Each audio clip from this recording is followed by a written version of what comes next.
Hello साथियों। भारतीय नागरिक सुरक्षा संहिता 2023 BNSS आज हम पढ़ने जा रहे हैं। सबसे पहले हम आपको बता दें कि BNSS 1 जुलाई से लागू हो रही है और वो CRPC का स्थान लेगी, दंड प्रक्रिया संहिता का स्थान लेगी। दंड प्रक्रिया संहिता की जगह क्या यूज होगी? BNSS। तो सबसे पहले इसमें हम बेसिक जानकारी आपको बता दें।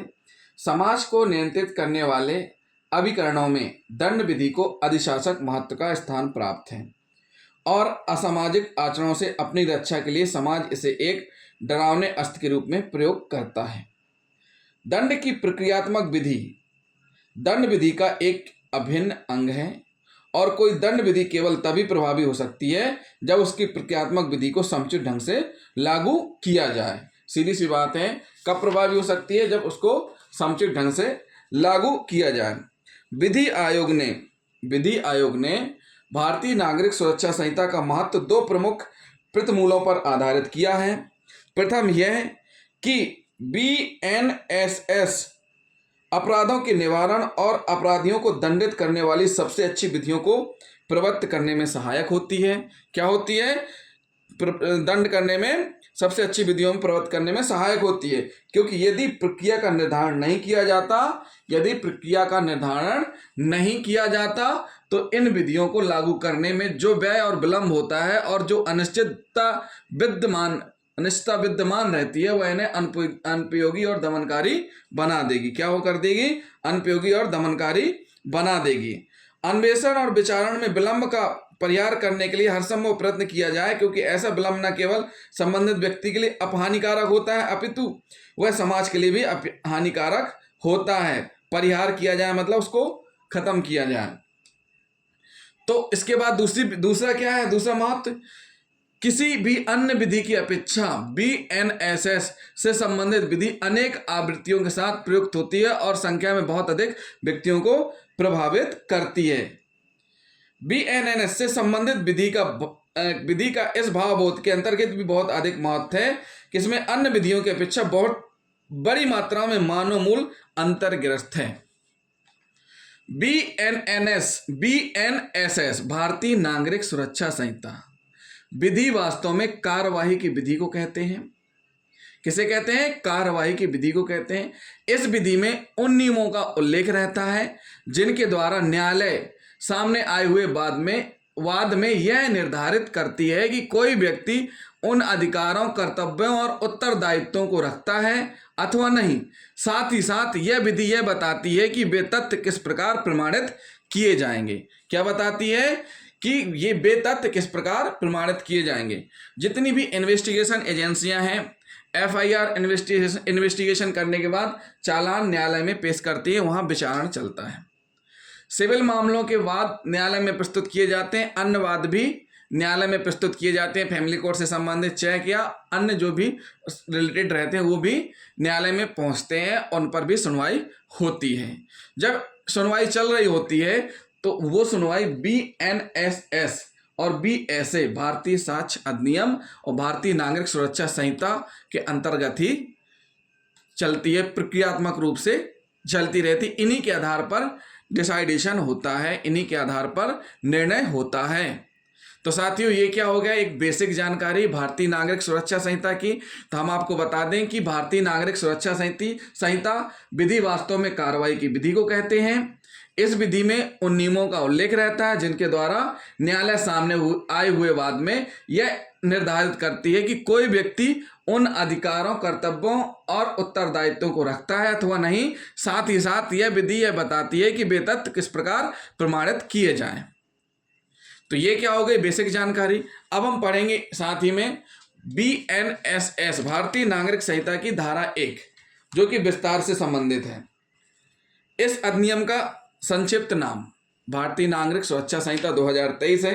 पहले क्या था? पहले था दंड प्रक्रिया संहिता 1973 और उसमें हुआ क्या था? दंड प्रक्रिया संहिता 1973 इस संहिता ने 1898 की दंड प्रक्रिया संहिता का स्थान ग्रहण किया था। इसका अधिनियम चूंकि दंड प्रक्रिया संबंधी विधि का समेकन और संशोधन करने के लिए भारत गणराज्य के 24वें वर्ष में संसद द्वारा किया गया था, इसलिए इसका संक्षिप्त नाम दंड प्रक्रिया संहिता 1973 रखा गया था। पहले जो दंड प्रक्रिया संहिता है इसका नाम पहले क्या रखा गया था? भारतीय नागरिक सुरक्षा संहिता से पहले नाम क्या था? दंड प्रक्रिया संहिता था।